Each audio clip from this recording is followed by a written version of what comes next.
we'll do the live thing first. Like,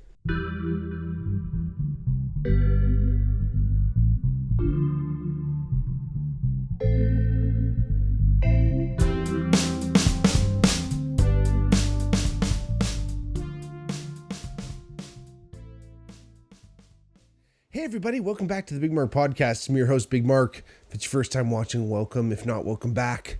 Like I always say, if you ever wanted to reach out to the podcast or come on the podcast and join us as a guest, or, hit us up in the comments or the DMs on Twitter or Instagram. If you ever wanted to let us know anything on the down low and just get a hold of us and give us your 2 cents, or again, let us know about a new topic you want to hear or anything like that. If I don't have a guest on the podcast, if you've never watched a podcast, I usually do these little topics here. So I'm always open.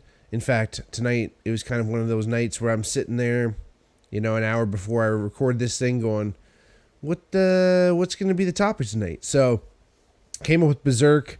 It's really fresh in my mind because I actually just finished watching the series, the 1997 anime series, recommended my buddy Nick Evans, who loyal fans of the podcast will know him from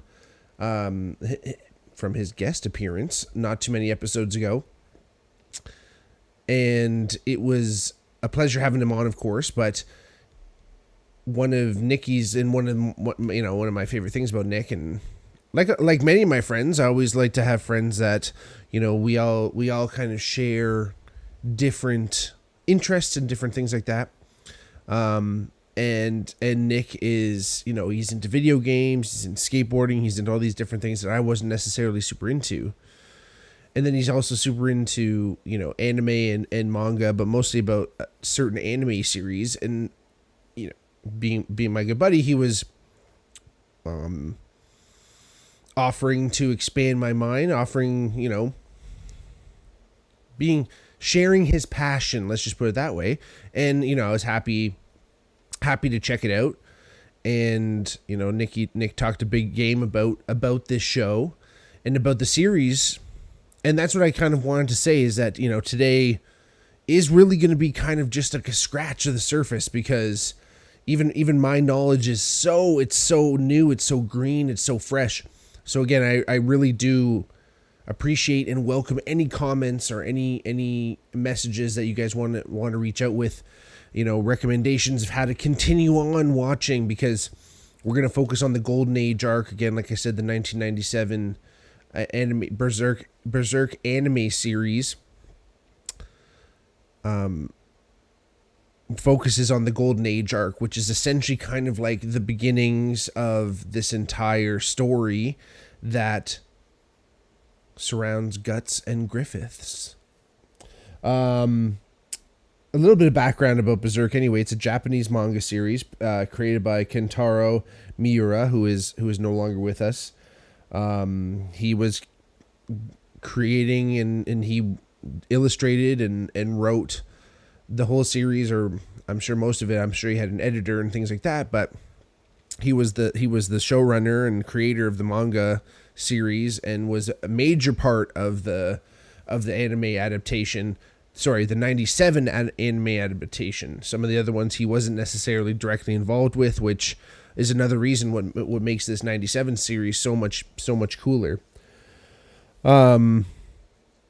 But Kentaro was like I said, directly involved, and he was continuously making these new chapters of Guts. So I think they figured out a way, or they have some type of plan to, I think they are going to finish it.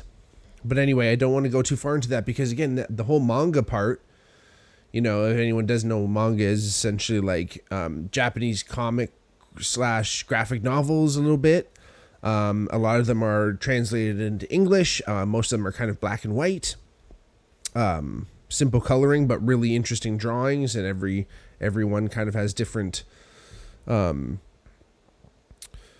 characteristics and different styles. But that's the thing about this Berserk series, is that actually the 97 series, especially the way it ends, which we'll get to. I mean, again, I'm going to kind of do like broad strokes Again, today, this is, hopefully fans of the series are watching, so you can kind of help me fill in some of the gaps here. But, this is kind of more for anyone who has no idea about the episode, because that's about where I'm at. I'm just kind of past that first. I've just crossed over the threshold into the cavernous mansion that is the Berserk iceberg. I don't know. I just smashed up a lot of fucking metaphors there, but bear with me. Through my research, again, this is something where I have a very elementary understanding of it, because even in my research, I feel like there was some confliction. But shoujo versus shonen manga. I guess there's two other categories, but those are kind of the two main categories of the demographics of what the manga is actually. It's basically when you're going to pick out a manga, like, who is supposed to be taking this in, like much like our rating systems, or even the way, you go to Indigo, or I almost call it chapters, but you go to like a bookstore and there's, young adult and mystery and history and all these different things. This is just kind of a way to know a little bit more about how serious the fucking, if there's going to be adult content, if there's going to be swearing, if there's going to be, it's going to be like a little cartoon. Again, it's just kind of a way for you to kind of figure out what type of manga. Again, bear with me here. I don't know what the fuck it is, but essentially it's more or less one type of manga deals with logic governs emotion. So it's very logical. It's, a little bit more representative of reality potentially. And then the other style of manga, emotion dictates logic. And that's what style Berserk is. And so there's a lot of emotion. There's a lot of heavy duty, themes and, really, really serious stuff. And it's set in a medieval Europe inspired dark fantasy world. So, castles and forests and, caves and mountains and kind of all this cool stuff. With bands of merry men, like the Band of the Hawk is, a group of thieves, as they're called. And, there's all these different characters, Corcus and Gaston and Judo and Rickert. And of course, Casca, she's like kind of the main love interest of the show. And she's she's kind of the third in the love triangle that is Guts, Griffiths, and Casca.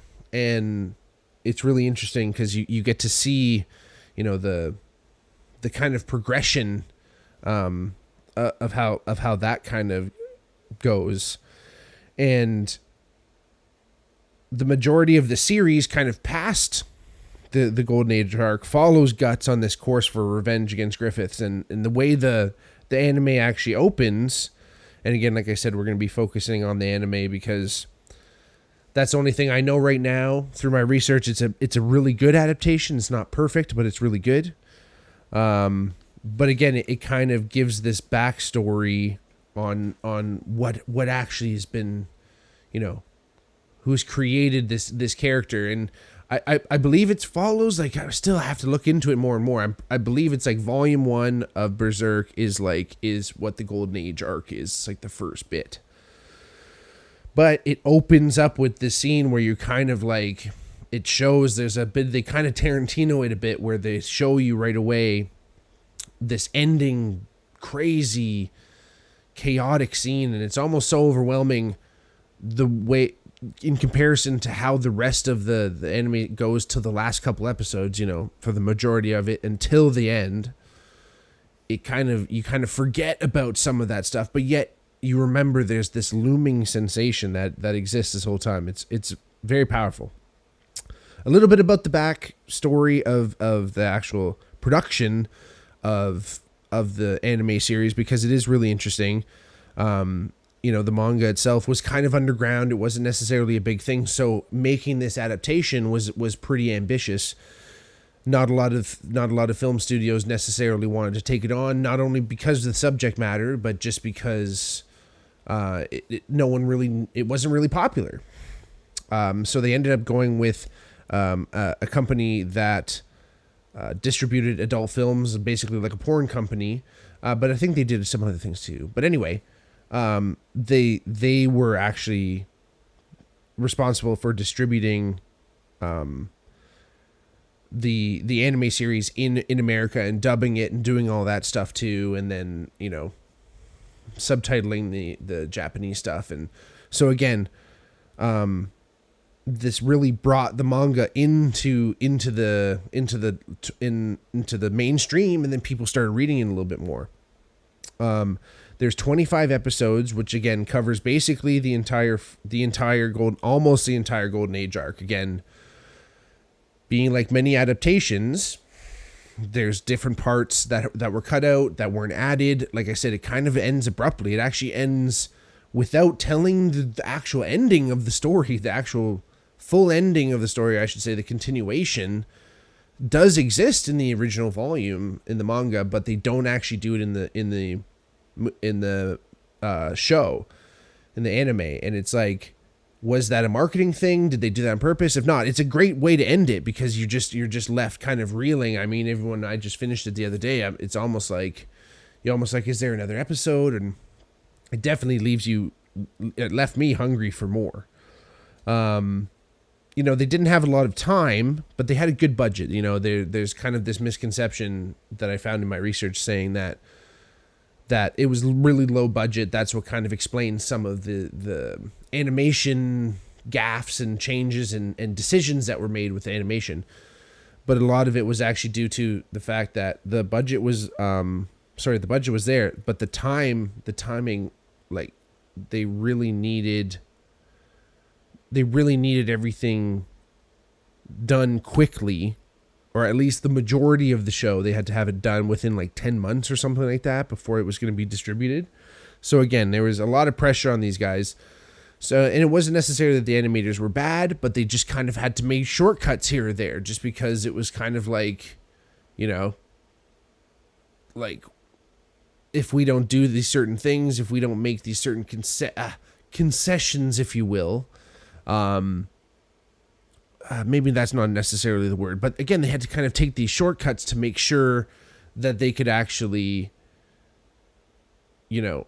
get this out in time and done. So for instance, a lot of the fight scenes, they actually intersplice, they're called paintings. They are literally paintings, but they intersplice these things, which kind of like artfully gets around kind of animating really complicated fight sequences. Because obviously animating fight sequences can get very hard, because, it's kind of like,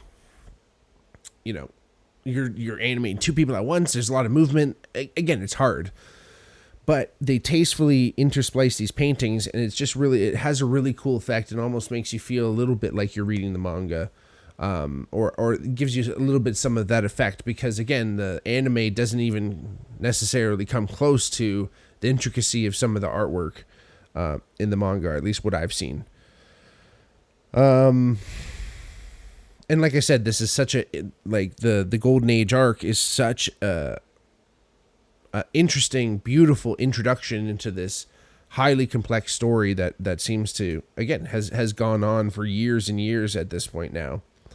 And again, not being a real anime guy, I didn't really I shouldn't say I wasn't an anime guy. I mean, when I was a kid, I watched Pokemon, I watched Sailor Moon, I watched I always forget, Cyber 6, which is like this interesting anime. And then like the Animatrix, there was certain things in the world that, you just couldn't help come across, back in the late 90s, early 2000s. That shit that's just what was happening. So, but I never really got into it where I was like, oh, I'm watching all these anime movies. I'm into I saw this, I swear this. So the Berserk. Anyway, Berserk. I always say Berserk, and I always hear people say Berserk, but anyway, there's like the kind of logo, if you will, for Berserk is kind of like, it almost looks like a figure 8 with a line in it. That is the mark of the human sacrifice, or the whatever, some type of, it's the mark that all the people get when they're about to be sacrificed. Spoiler alert, I guess, if you got this far. And I swear I've seen that logo, like when, it was a HMV or whatever, looking at posters. Remember that it used to be that big poster, like book thing on it that was on the wall, and every poster was in like a little case and you could just like kind of flip through it. I swear there used to be like a Berserk poster in there or something, because that logo just like is almost like burned in my mind, or maybe I've seen the book somewhere. But I think it's just been around so much, I just never really paid attention to it. So again, I thank Nicholas for getting me into it and for kind of pushing me into it. But it gives you this really intimate look. Like, it is a beautiful story. There's really good balance to it. You follow Guts, and he was born from his dead mother hanging from a tree. They found him in a pile of guts, hence his name. He was raised by this mercenary crew where his mother, the woman who found him, died of the plague.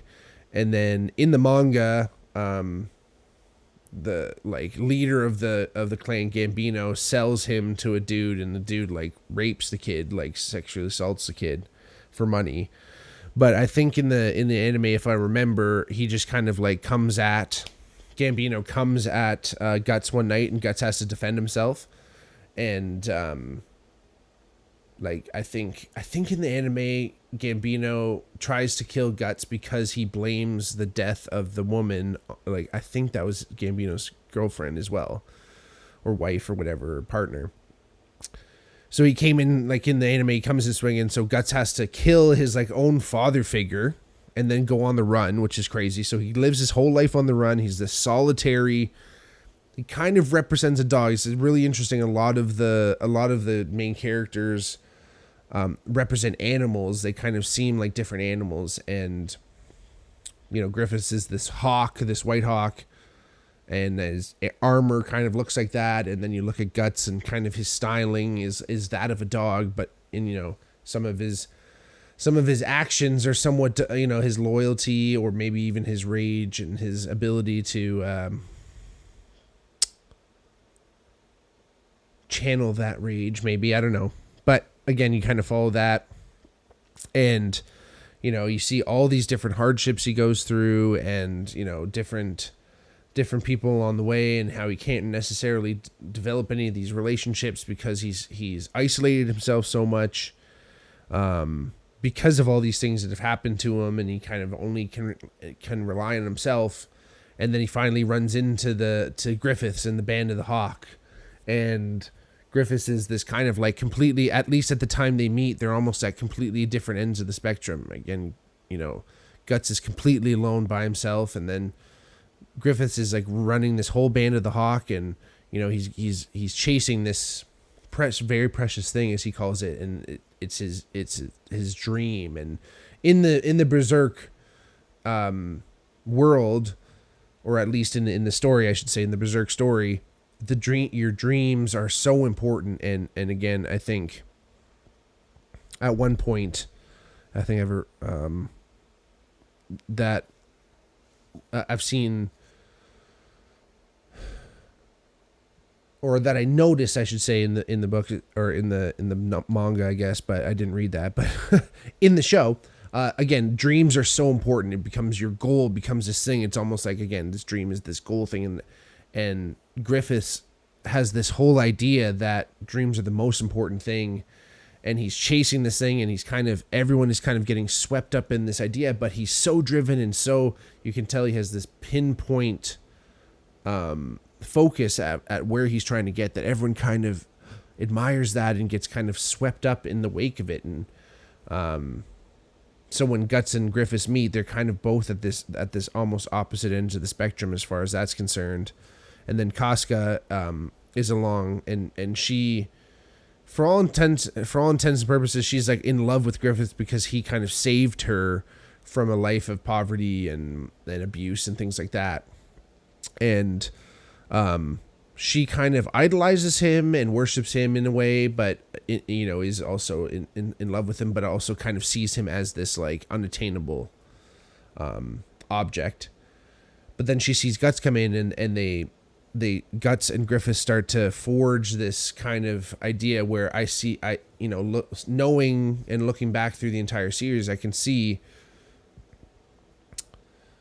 Griffith must have looked at Guts and said, maybe he did identify like, wow, this guy has nothing. He has nothing left. He has nothing in his life. Maybe I can essentially use that, or his loyalty can be important. And he happens to be, an extremely skilled swordsman and warrior. So I can use this. So looking back and knowing that now, it's hard to see some of the scenes in the anime and not think, is Griffith just completely manipulating, Guts along the way here? Because as Guts starts to learn more about the people around him, it's almost like he's kind of coming up and starting to get closer to Griffith's level. And Griffith at one point has this big soliloquy where he's talking about his dreams and he's talking about how important things are.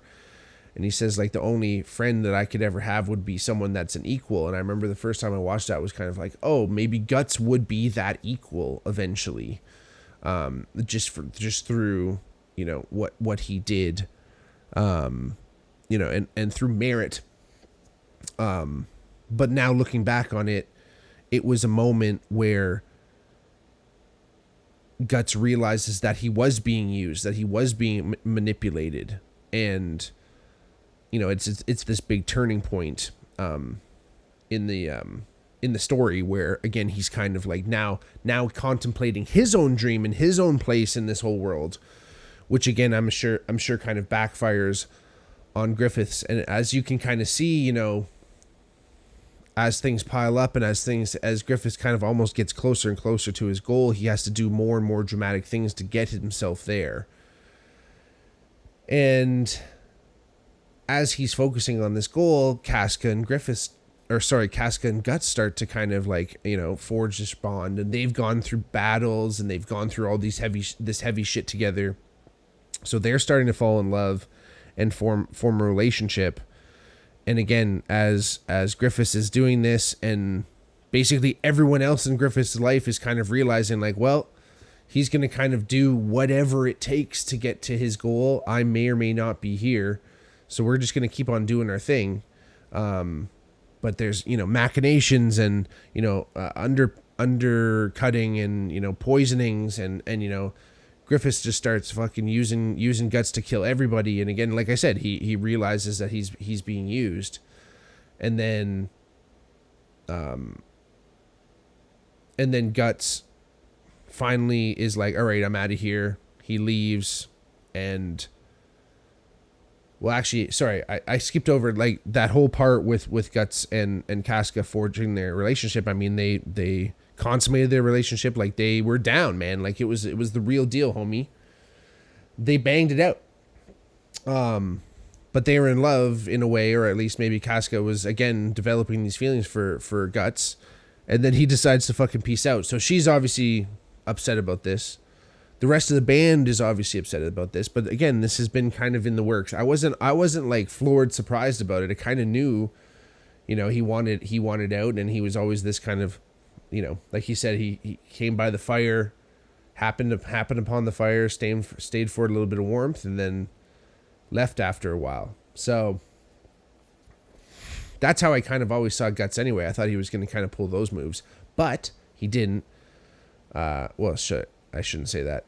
He didn't do it right away. He stuck around with the Band of the Hawk for a few years. Let's just put it that way. So, but anyway, when he kind of all realized all this was coming to a head and thinking, all right, well, I'm just being used here, so I might as well keep on moving and look out for number one. Griffiths won't take it, and he challenges him to a duel, and Guts easily bests him and walks away. And at this moment, because Griffiths is aware that him and Casca have this relationship, Griffiths essentially knows he has nothing left. He's lost Guts, who, and it's interesting through the series because he kind of like, it's hard to say if it's like a gay relationship, like a homosexual relationship, like that Guts and Griffiths have, because Griffiths does have sex with a man in the show, and you know, I mean, like, but he does it for money. So it's hard to say because he's kind of like has no feelings. So maybe he's bisexual, but he just doesn't give a fuck because he's banging everybody. But there's no real indication that Guts is necessarily like, but they admire each other and they're friends. Like they're like, why can't they just be like really, really good friends? But friends don't do the kind of shit that Griffiths does to Guts. And like I said, he uses them and manipulates them. And that's not even fucking the start of what he does. But then, so like I said, so Guts keeps moving. And Griffiths being so shattered, he goes and has sex with the princess, which is like treason or whatever. So then he's getting chased down. He gets captured. He gets tortured, like fucking crazy tortured, like almost like they cut all his tendons. Like he has no muscle. Like he's fucking Dunsky. And then Casca and Griffiths, or sorry, Casca and Guts find him. And he's just like gnarly fucked up. He's got like a helmet, like kind of Man in the Iron Mask, like attached to his head. And he's just like in terrible shape, but they're like, oh, we saved him. And then they're trying to bring him back and they're trying to rally the band, being like, oh, Griffiths is back. Like we can do this, but they're not really showing how fucked up he is. Anyway, they get attacked by another troop, and the troop shows off that the guy's all that Griffiths is all fucked up. So Griffiths is getting like completely fucked here. He's getting embarrassed. He's, everyone's realizing, a bunch of people take off because they're like, well, who are we following anymore? And then eventually Griffiths is like is separated from the group. In the manga, it looks like he's taken away by a monster. And in the anime, he like rides away on a horse, like using his teeth. Anyway, it's a little bit comical. There's a couple comical parts of the anime that's funny. There's one scene where Griffiths is like playing with a fucking leaf, and it's just kind of jokes. And there's just a couple like little funny bits. But again, maybe it is just comic relief. But anyway, this scene doesn't really seem like a time that you need comic relief. But Griffiths gets away, and he sacrifices himself with the crimson Behelit, the egg of the king, and he essentially like sacrifices himself like to the powers of darkness. This is kind of the part where it starts to get a little bit murky for me, because I'm not really sure. There's all these apostles, they're called, but like who exactly are they following? I think Griffiths actually becomes like this like god king that they actually are supposed to be following, called Femto. And through all this stuff, and he sacrifices all the rest of the Band of the Hawk that did follow him into this like pit of darkness and pit of despair, just trying to save him, by the way. They're all just trying to save him, but he ends up fucking sacrificing almost all their lives. And then literally rapes Casca in front of Guts, like cucks Guts to his face, and like it's fucking heavy duty, man. It's crazy. Like I said, it's almost too much to go into this episode, because that whole is just now opening this whole new thing that's going to go down, and this new revenge plot that's going to happen, and it's just like fucked. But that's where it ends in the anime, and there's more to it, and there's all this stuff that I don't even know. I only saw snippets of it in my research. So again, hit me up in the comments, tell me what I'm going to expect. But it's kind of this interesting thing, right? To human beings, existence precedes essence. That means, we exist before we really know what our destiny truly is. And Guts' essence is dynamic throughout the show. And I think that's one of the really important things that we can take away from this whole thing, is that he's such a relatable character, because his values do change. You watch things happen. You watch him learn. You watch him change. And then it also looks at the dark side of dreams. Like how much are you willing to do? How much are you willing to give up for your dreams? Super interesting concepts. Again, stuff I want to get into more. I want to read the manga and get into a little bit more, and I'll probably be able to touch on some more specific themes in another episode. Like I said, this is going to be probably, much like the OJ episodes, much like that, where there's going to be a more coming down the road. But again, super interesting, really cool stuff, really interesting soundtrack. You know, it's kind of funny to talk about comical stuff. Just to end on a lighter note, the opening song is kind of funny because it's sung in English, but with like a pretty heavy Japanese accent. So it's fun. It's lighthearted, but the subject matter ain't. So go check it out. Watch your Behelits. Hit me up in the comments. I want to know more about this stuff. Let me know how I did. Love y'all. Talk to you soon. Keep on rocking the free world and doot doot loot doot. Watch out for the fucking berserkers.